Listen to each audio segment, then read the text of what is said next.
আসসালামু আলাইকুম। সবাই কেমন আছেন? আশা করি সবাই ভালো আছেন। আজ আপনাদের জন্য নিয়ে এসেছি নতুন গল্পের প্রথম পর্ব। আশা করি গল্পটি আপনাদের ভালো লাগবে। তাহলে চলুন শুরু করা যাক। একদিন ভাগ্যক্রমে বাসে চড়তে হলো আমাকে। জীবনে এই প্রথমবার বাসে চড়লাম, তাও আবার গাড়িটা খারাপ হওয়ার কারণে। সচরাচর সকালের দিকে পাবলিক বাসে ভিড় থাকে, এটা আমরা সবাই জানি। বসার সিট না পেলে ভিড়ের মধ্যে সবার সাথে দাঁড়িয়ে যেতে হয়। আজ আমার সাথেও তাই হলো। কোথাও একটা সিট খালি পেলাম না, তাই বাধ্য হয়ে দাঁড়িয়ে যেতে হলো। আমার সামনে পেছনে অনেকেই দাঁড়িয়ে আছে, তাদের মধ্যে একটি মেয়ে আমার সামনে দাঁড়ানো, তবে সেদিকে আমার কোনো খেয়াল নেই। আমি চুপচাপ দাঁড়িয়ে চারিপাশের পরিবেশ দেখতে থাকলাম। হঠাৎ সজোরে বাস ব্রেক কষে দাঁড়ালো। এদিকে আমিও টাল সামালতে না পেরে সামনে থাকা মেয়েটির উপর হুমড়ি খেয়ে পড়লাম। আমার এক হাত বেকায়দায় মেয়েটির বুকে গিয়ে পড়ে, তবে আমি না বুঝেই নিজেকে পড়ে যাওয়া থেকে বাঁচানোর জন্য সেখানে খামচে ধরি। বুঝতেও পারিনি কোথায় হাত দিয়েছি। কয়েক সেকেন্ডের ব্যবধানে এমনটা হয়ে গেল। মিনিট খানেক সময় লাগলো নিজেকে সামলে দাঁড়াতে। এদিকে সামনে থাকা মেয়েটি অগ্নিমুক্তি ধারণ করলো, জ্বলন্ত দৃষ্টি নিয়ে আমার দিকে তাকিয়ে আছে। কি হয়েছে ব্যাপারটা আমিও ঠিক বুঝতে পারিনি। হঠাৎ মেয়েটি যা করলো আমার সাথে, তার জন্য আমি একটু আশাবাদী ছিলাম না। কারণ যা হয়েছে অজান্তেই হয়েছে, ইচ্ছাকৃতভাবে এখানে কিছুই হয়নি। সামান্য একটা ভুল বোঝাবুঝি মাত্র। কিন্তু তা নিয়ে এমন কাণ্ড করবে মেয়েটা, সেটা আমি ভাবতেও পারিনি, যার আসর আমার কেরিয়ারে পড়েছে। এরপর যা হলো। আমার নাম মোহাম্মদ মাহির চৌধুরী। ফ্যামিলি বলতে আমার এক কাকা ছাড়া আর কেউ নেই। আমার বয়স যখন 5 বছর, তখন কার অ্যাক্সিডেন্টে মা বাবা দুজনেই মারা যায়। সেই থেকে আমাকে কোলে পিঠে করে মানুষ করে আমার কাকা। শুধু তাই নয়, আমার বাবার রেখে যাওয়া সয় সম্পত্তির সবকিছুর দেখাশোনা করে। এমনকি তিনি বিয়েও করেননি আমার জন্য। আমার যখন 18 বছর বয়স হয়, তখন সব সম্পত্তি আমার নামে লিখে দেয়। তবে আমি নিতে চাইনি, কিন্তু উনি আমাকে জোর করে সব সম্পত্তি লিখে দেয়। সত্যি বলতে আজকাল এমন মানুষ দেখাও যায় না। আমার কাকা আমাকে খুব ভালোবাসে, নিজের ছেলের মতো আমাকে মানুষ করেছেন। তিনি আমার বাবা না হয়েও আমার বাবার দায়িত্ব সম্পূর্ণ পালন করেছেন। তবে আমিও তাকে নিজের বাবার মতো সম্মান এবং শ্রদ্ধা করি। যাই হোক, এবার আমার ব্যাপারে একটু বর্ণনা দিয়ে রাখি। এখন আমার বয়স 28 বছর চলে। গায়ের রং উজ্জ্বল ফর্সা। উচ্চতা 6 ফুট 3 ইঞ্চি হবে। প্রতিদিন যোগব্যায়াম করি বলে শরীর স্বাস্থ্য খুবই ভালো। এক কথায় বলতে গেলে সুঠাম সুদর্শন যুবক। কারো নজর একবার আমার দিকে পড়লে তার সরাতেই পারে না। আর স্বভাব বা চরিত্রের কথা বলতে গেলে সবার থেকে আলাদা আমি। কারণ আমি খুব একটা বেশি কথা বলি না, খুবই শান্ত সৃষ্ট স্বভাবের। তবে হ্যাঁ, একবার রেগে গেলে সহজে সেই রাগ কন্ট্রোল করতে পারি না। বিনা বজায় কেউ আমাকে অপমান করলে তা আমি সবার সামনে নীরবে সহ করলেও পরে কিন্তু সেই অপমানের শোধ আমি নিয়ে ছাড়ি। তবে সেটা এতটাই ভয়ঙ্কর হয় যেটা মানুষ কল্পনাও করতে পারে না। তবে অপমানের শোধ আমি যে কোনোভাবে নিতে প্রস্তুত।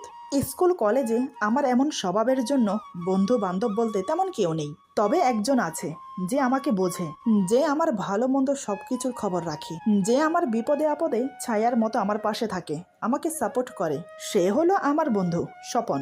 আমরা স্কুল কলেজে একসাথে পড়েছি, বলতে গেলে বাল্যবন্ধু। স্বপন কিন্তু সোশ্যাল মিডিয়ার সাথে অ্যাক্টিভ। সোশ্যাল মিডিয়ার যে কোনো গোপন খবর ওর কাছে থাকে। এমপির ছেলে বলে কথা, আসলে স্বপনের বাবা এমপি। সেই সুবাদে স্বপন রাজনীতিও করে। যাই হোক, তবে আমি আমার বিজনেস দেখাশোনা করার সাথে সাথে সোশ্যাল মিডিয়ার সাথেও অ্যাক্টিভ আছি।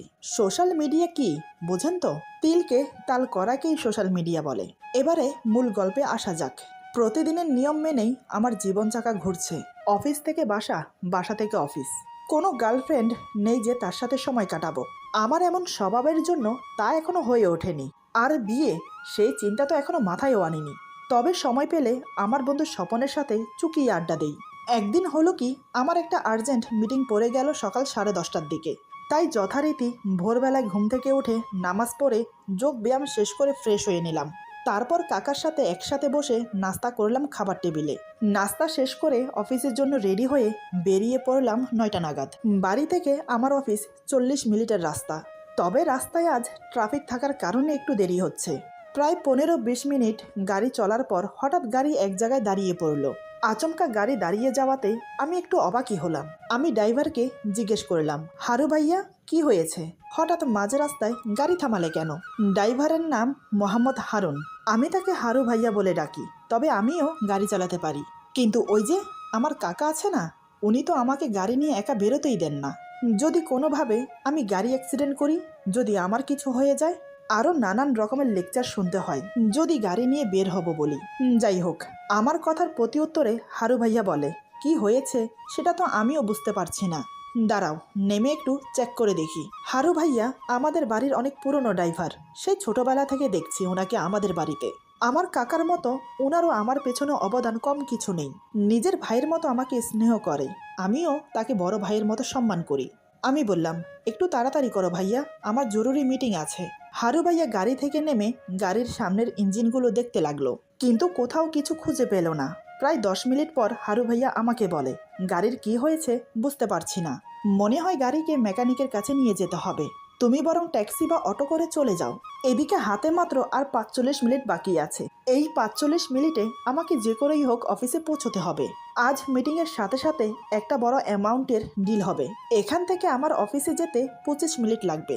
রাস্তায় দাঁড়িয়ে হাত নাড়িয়ে অটো বা ট্যাক্সি থামানোর চেষ্টা করলাম। প্রায় 5 মিনিট হয়ে গেছে, কিন্তু একটা ট্যাক্সি বা অটো দাঁড়ালো না। শেষমেশ বাধ্য হয়ে বাসে উঠলাম। জীবনে এই প্রথম ফার্স্ট বাসে উঠেছি, তাই বাসে চড়ার অভিজ্ঞতা আমার নেই। সচরাচর পাবলিক বাসে সকালের দিকে ভিড় থাকে, এটা আমরা সবাই জানি, তাই অনেক যাত্রীকেই দাঁড়িয়ে যেতে হয়। আজও তাই হলো, বাসে প্রচুর ভিড়, কোথাও একটা সিট খালি নেই, তাই অগত্যা সবার সাথে আমাকেও দাঁড়িয়ে যেতে হলো। খুবই অস্বস্তিকর। এমনভাবে বাসে চড়া যায়, মানুষ যে কিভাবে এত ধাক্কাধাক্কি করে যাতায়াত করে কে জানে। তবে আবার মনে মনে এটাও ভাবলাম, মধ্যবিত্ত ফ্যামিলির জন্য বা গরিবের জন্য এই বাস থাকায় যা রক্ষে, তা না হলে কি যে হতো তাদের, সেটা একমাত্র আল্লাহই জানে। এদিকে আমার সামনে পিছনে অনেক লোক দাঁড়িয়েছিল, তবে আমার সামনে একটা অল্প বয়সী মেয়ে দাঁড়িয়েছিল। যেহেতু আমি মেয়েটির পেছনে দাঁড়িয়েছি, তাই মেয়েটি দেখতে কেমন সেটা বলতে পারবো না। তবে হ্যাঁ, গায়ের রং দুধে আলতা, মাথার চুল ঘন কালো লম্বা, যা কোমর ছাড়িয়ে গেছে। স্কুল কলেজে পড়ার সময় ক্লাসে বা অন্য ক্লাসের অনেক মেয়েকে দেখেছি, তবে এই মেয়েটির মতো এত সুন্দর চুল আমি কারো দেখিনি। চুলগুলো থেকে হালকা একটা মিষ্টি ঘ্রাণ আসছে, যত সম্ভব কোনো শ্যাম্পুর ঘ্রাণ হবে এটা। এদিকে পেছন থেকে বারবার কে যেন ধাক্কা দিচ্ছে, কিন্তু আমি নিজেকে স্থির করে দাঁড়িয়ে আছি, কারণ আমি একটু সামনের দিকে এগোলেই মেয়েটির শরীরের সাথে আমার শরীর টাচ করবে, যেটা আমি চাইছি না। তবে বাস ব্রেক কষলে কিভাবে নিজেকে রক্ষা করতে হয় তাও আমি জানি না। আমি বাসের ভেতর চারিদিকের পরিবেশ দেখছি আর মনে মনে ভাবছি, কখন বাস আমার গন্তব্যে পৌঁছবে, আমি মিটিংটা সময় মতো অ্যাটেন্ড করতে পারবো তো, ডিলটা হাতছাড়া হবে না তো। আরও নানান কথা ভাবতে লাগলাম। আমার অবচেতন মন ভাবনার গহীনে হারিয়ে গেল। হঠাৎ কিছু বুঝে ওঠার আগেই বাস ব্রেক কষে দাঁড়িয়ে পড়ল। এত জোরে ব্রেক মেরেছে যে আমি নিজেকে সামালতে পারলাম না। হুমড়ি খেয়ে পড়লাম আমার সামনে থাকা মেয়েটির উপর। আমার এক হাত মেয়েটির ঘাড়ে আর অন্য হাত বেকায়দায় গিয়ে মেয়েটির বুকের নরম মাংসপিণ্ডের উপর গিয়ে পড়ে। কয়েক সেকেন্ডের ব্যবধানে এমনটা হয়ে গেল। আমি ঠিক বুঝতে পারলাম না আমার হাত কোথায় গিয়ে পড়েছে। নিজের রক্ষার্থে আমি সেখানে চাপ দিয়ে বসি। 1 মিনিটের মতো সময় লাগলো নিজেকে সামালতে। ঘটনাটা এত তাড়াতাড়ি হয়ে গেল যে আমি কিছুই বুঝতে পারিনি। যখনই আমি নিজেকে স্বাভাবিক করে দাঁড়িয়েছি, তখনই আমার চোখ পড়ল সামনে দাঁড়িয়ে থাকা মেয়েটির দিকে। মেয়েটির দিকে তাকিয়ে তো আমি অবাক হয়ে গেলাম। মেয়েটি ততক্ষণে অগ্নিমুক্তি ধারণ করেছে, জ্বলন্ত দৃষ্টি নিয়ে আমার দিকে তাকিয়ে আছে। এমন মনে হচ্ছে এখনই সে আমাকে চোখ দিয়ে ভরসা করে দেবে। একে তো ফর্সা মুখ, তার উপর রাগের চোটে রক্তবর্ণ ধারণ করেছে মুখ। এমন মনে হচ্ছে টোকা মারলেই রক্ত পড়বে। তবে একটা কথা না বলে পারছি না, সত্যি বলতে মেয়েটি খুবই সুন্দরী।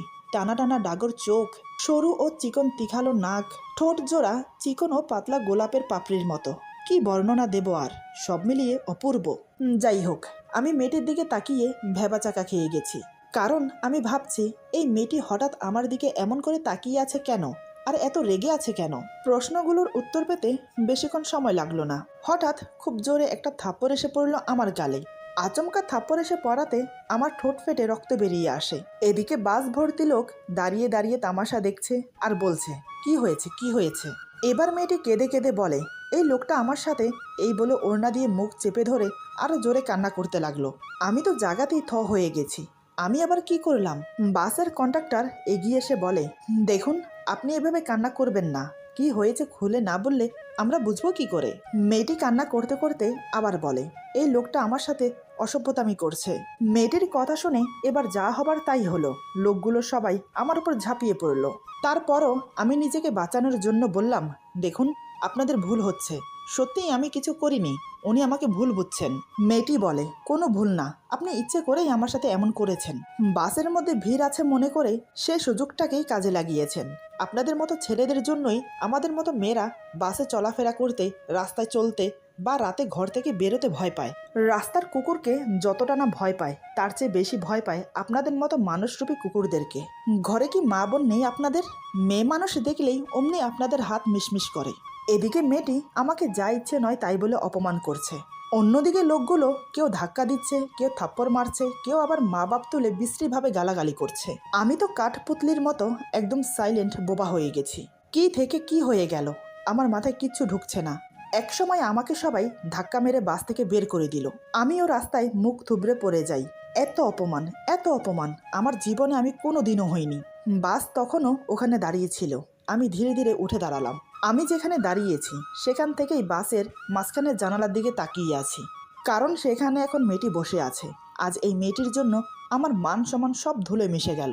এতগুলো লোক মিলে আমাকে এত অপমান করলো, বিনা বজায় মেয়েটি আমাকে থাপ্পড় মারলো, বিনা বজায় পাবলিকের হাতে থাপ্পড় ও বকা শুনেছি। এমনকি শেষমেশ বাস থেকে ধাক্কা মেরে ফেলে দিল আমাকে সবাই।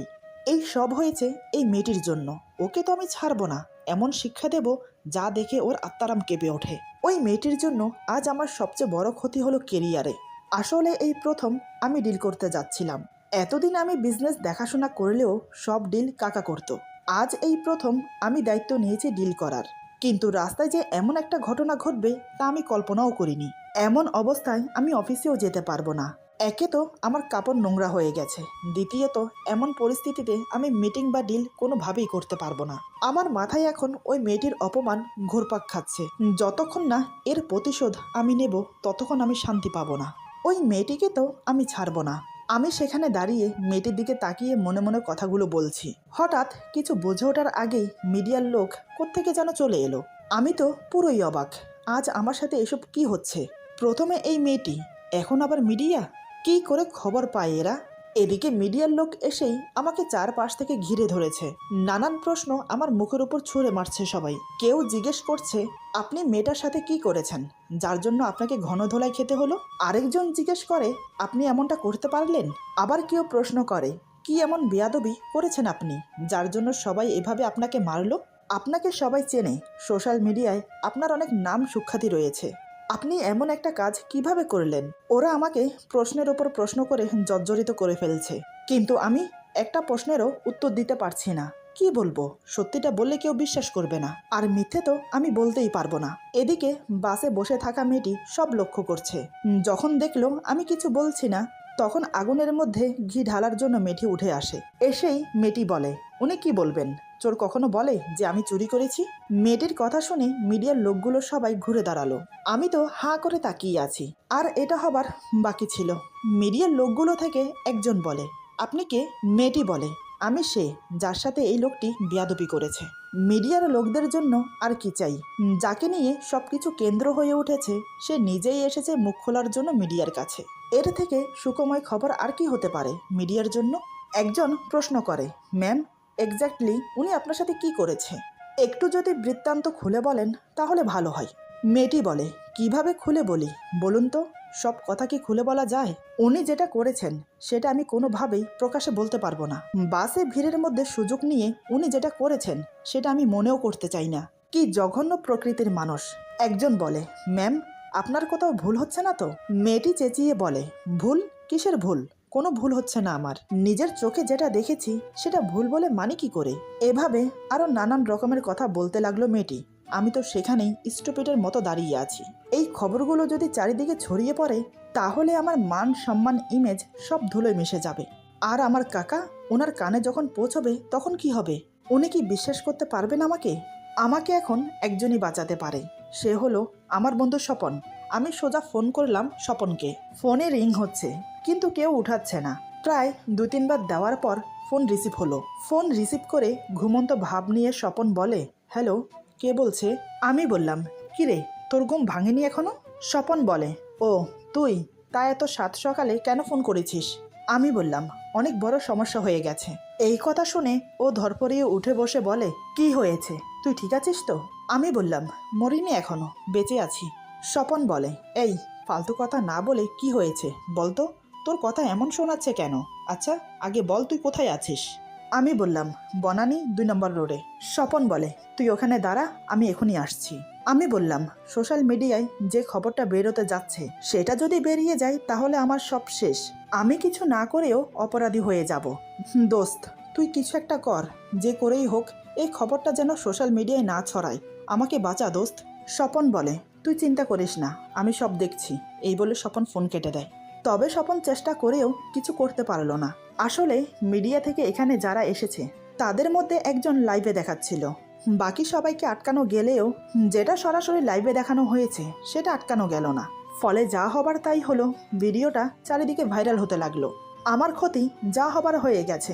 এখন আমি সত্যিটা বললেও কেউ বিশ্বাস করবে না, সবাই চাইবে প্রমাণ, যেটা এখন আমার কাছে নেই। এখন আমাকে চেষ্টা করতে হবে, যে করেই হোক সবার সামনে সত্যিটা আনতে হবে।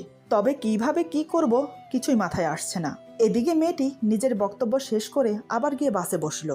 বাসটি এখনো আগের জায়গায় দাঁড়িয়ে আছে। আসলে একটু দূরে একটা অ্যাক্সিডেন্ট হয়েছে, সেজন্যই তখন বাসটি আচমকা ব্রেক কষে দাঁড়িয়ে পড়ে, যার ফলে এই ঘটনা ঘটে। কিন্তু আমার নজর ওই মেয়েটার দিকে। যে মেয়ের জন্য আমার এত বড় ক্ষতি হয়েছে তাকে দিয়েই অসাধ্য সাধন করব আমি। আমি কি জিনিস সেটা ওকে হারে হারে বুঝিয়ে দেব। বলে কিনা আমি ওর সম্মানহানি করেছি। সম্মানহানি কাকে বলে এবার ওকে এটা বোঝাবো। সবার প্রথম কাজ হলো মেয়েটি কোথায় থাকে সেটা আমাকে জানতে হবে, তারপর যা করার করব। এদিকে অবিরাম একের পর এক কল আসছে আমার ফোনে। আমি নাম্বার দেখে দেখে কেটে দিচ্ছি। এরই মধ্যে কাকা 10-12 বার ফোন দিয়ে ফেলেছে। এতক্ষণে নিশ্চয়ই কাকাও সব জেনে গেছে, তাই হয়তো এতবার ফোন দিচ্ছে। কিন্তু আমি রিসিভ করে কি বলবো? সত্যিটা বললে কি বিশ্বাস করবে? রাগে অপমানে আমার মাথা নুয়ে গেছে। কেন যে বাসে চড়তে গেলাম? আজ যদি বাসে না চড়তাম তাহলে হয়তো এমনটা হতো না। মনে মনে এসব ভাবছি। এরই মধ্যে আমার বন্ধু স্বপন এসে হাজির হলো আমার সামনে। আমাকে এমন অবস্থায় দেখে স্বপন বেশ অবাক হয়ে যায়। স্বপন গাড়ি থেকে তাড়াতাড়ি নেমে এসে আমাকে বলে, কি হয়েছে তোর? তোর শরীরের এই অবস্থা কেন? আমি কিছু বলতে পারলাম না, শুধু ফেল করে ওর দিকে তাকিয়ে রইলাম। আমার চোখ ফেটে তখন জল বেরোতে চাইছে, যেটা এতক্ষণ দমিয়ে রেখেছিলাম। আমার এই করুণ অবস্থা দেখে স্বপন আমাকে তাড়াতাড়ি করে গাড়িতে বসায়। সেও আমার পাশে উঠে বসলো।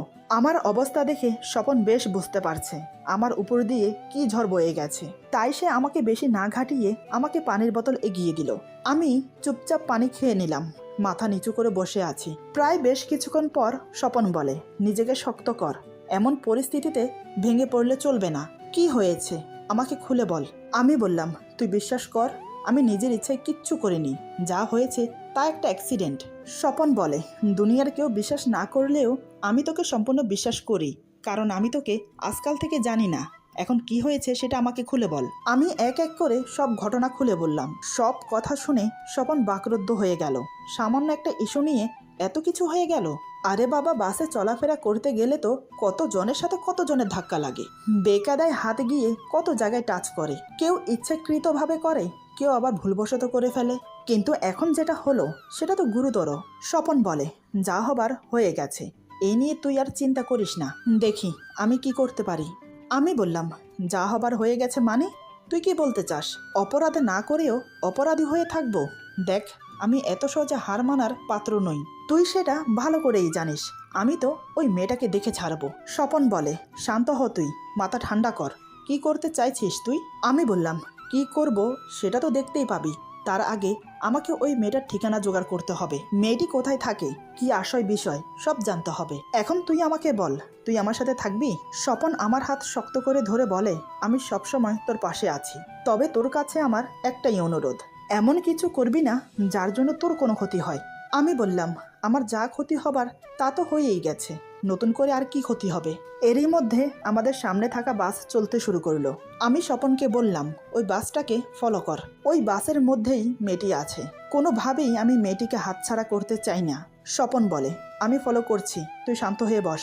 এরপর আমরা সারাদিন ঘুরে ঘুরে মেয়েটির সব তথ্য জোগাড় করলাম। সব জেনে শুনে আমারই সুবিধা হলো। এখন শুধু ওকে উঠানোর পালা। রাত 8টার দিকে মেয়েটি টিউশন করে ফিরছে, সেই সুযোগটাকেই কাজে লাগালাম। ক্লোরোফর্ম রুমালে লাগিয়ে আগে থেকেই অপেক্ষা করছিলাম। মেয়েটি গাড়ির কাছে আসতেই আমি গাড়ি থেকে নেমে সোজা রুমালটা মেয়েটির মুখে চেপে ধরলাম। কিছুক্ষণের মধ্যেই কাজ হলো। মেয়েটি অজ্ঞান হয়ে আমার বুকে লুটিয়ে পড়ল। আমিও আর দেরি না করে মেয়েটিকে পাজা কোলে করে নিয়ে গাড়িতে এসে বসলাম। আমি গাড়িতে বসতেই স্বপন গাড়ি স্টার্ট করে দিল। তারপর মেয়েটিকে নিয়ে আমার বাংলোতে গেলাম। ঢাকায় আমাদের টোটাল 4টা বাড়ি, তার মধ্যে একটা বাড়ি ব্যক্তিগতভাবে আমার। সেখানে আমি মাঝে মাঝে একান্তই সময় কাটাই। আমি মেয়েটিকে সেই বাড়িতেই তুললাম। মেয়েটি এখন আমার বেডে শুয়ে আছে। স্বপন মেয়েটির দিকে তাকিয়ে বলে, মাহির, মেয়েটিকে তো তুলে আনলি, এখন কি করবি? আমি বললাম, অনেক মান সম্মানের বড়াই, তাই না? এই সম্মানটাই যদি না থাকে। আমার কথা শুনে স্বপন চোখ গোল গোল করে আমার দিকে তাকালো।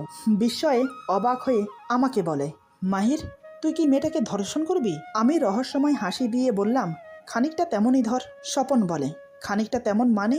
এই, তুই কি করতে চাইছিস? দেখ, মেয়েটাকে ধর্ষণ করা একদম ঠিক হবে না, তুই এটা করতে পারিস না। আমি বললাম, আরে আমি কখন বললাম যে আমি ওকে ধর্ষণ করব? স্বপন বলে, তাহলে? আমি বললাম, তুই বাহিরে যা, আমার কাজ আমাকে করতে দে। স্বপন যেতে চাইছে না। আমি তাকে এক প্রকার ঘর থেকে জোর করে ধাক্কা দিয়ে বের করে দরজা নক করে দেই। তারপর মোবাইলে ভিডিও করার জন্য মোবাইলটা টেবিলের উপরে রাখি, যাতে মেয়েটাকে সম্পূর্ণভাবে দেখা যায়। এবার আমি ধীরে ধীরে মেয়েটির কাছে এগিয়ে গেলাম। বুকে থাকা ওড়নাটা সরিয়ে দিতেই আকর্ষণীয় বক্ষযুগল আমার চোখে ধরা পড়ল। এবার ওর উপর ঝুঁকে পড়ে কপালে, গালে, ঠোঁটে কিস করতে লাগলাম। চুল সরিয়ে কানের লতিতে হালকা করে কামড় দিলাম। গলায় গভীরভাবে চুম্বন করলাম। আমার 2 হাত মেয়েটির পুরো শরীরে বিচরণ করছে। ওর গলায় গভীরভাবে চুম্বন করে বুকের মাঝখানে মুখ গুজে দিলাম। আলাদা একটা অনুভূতি কাজ করছে আমার মাঝে। তারপর যা হবার তাই হলো। প্রায় ঘন্টা খানেক পর আমি দরজা খুলে দিলাম। স্বপন তখনও বাইরে দাঁড়িয়েছিল। সে আমাকে নানান প্রশ্ন করতে লাগলো। সকালের দিকে মেয়েটির জ্ঞান ফেরার পরই দেখে আমি মেয়েটির সামনে দাঁড়িয়ে আছি। এটা দেখে তো মেয়েটি রাগে ফেটে পড়ে আমার উপর, কিন্তু মেয়েটি নিজেও জানে না তার সাথে কি হয়েছে রাতে। তবে আমার মুখে তাচ্ছিল্যের হাসি। এদিকে ভিডিওর কথা শুনে মেয়েটি যা করলো তা হয়তো আমার পাশে থাকা স্বপনও আশা করেনি। আমি জানতাম এমন কিছুই হবে। আমিও ছাড়ার পাত্র না। এরপর আমি যা করলাম। আজকের গল্প এখানে সমাপ্ত। গল্পের বাকি অংশ পেয়ে যাবেন আগামী পর্বে। আপনাদের জন্য একটা সুখবর আছে, সেটা হলো আপনাদের মধ্য থেকে একজন সাবস্ক্রাইবার আমাকে অনুরোধ করেছে তার নাম দিয়ে যেন আমি একটা গল্প তৈরি করে ইউটিউবে আপলোড করি। আশা করি তার কথা আমি রাখতে পেরেছি। এই গল্পের নায়িকার নাম তার নামে রাখা হয়েছে। যে আমাকে অনুরোধ করেছো তাকে বলছি, তোমার নাম দিয়েই এই গল্পটা তৈরি করেছি। আশা করি তোমাকে খুশি করতে পেরেছি।